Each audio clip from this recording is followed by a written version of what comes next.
Welcome to the Tech Egg. Don't get scrambled. Enjoy the video. In this video, I will explain how to make bone broth in the oven. First, preheat your oven to 400 degrees Fahrenheit. Arrange 2 to 3 pounds of beef or chicken bones on a baking sheet.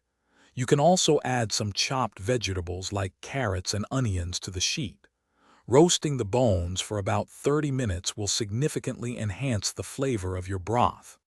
Once roasted, carefully transfer the bones and vegetables into a large stock pot.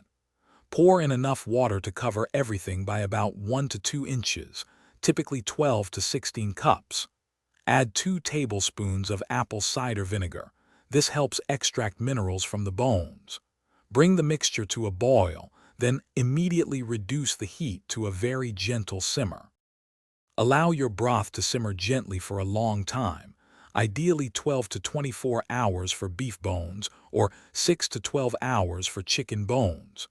During this process, you might see foam or impurities rise to the surface. Simply skim these off with a spoon. Keep an eye on the water level, adding more if needed to keep the bones submerged.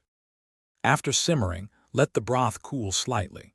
Carefully strain the entire mixture through a fine mesh sieve or cheesecloth into a clean bowl or container.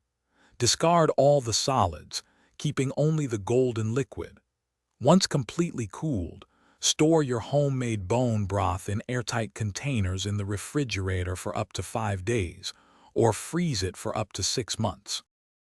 Thanks for watching. Consider subscribing if I helped unscramble your problems.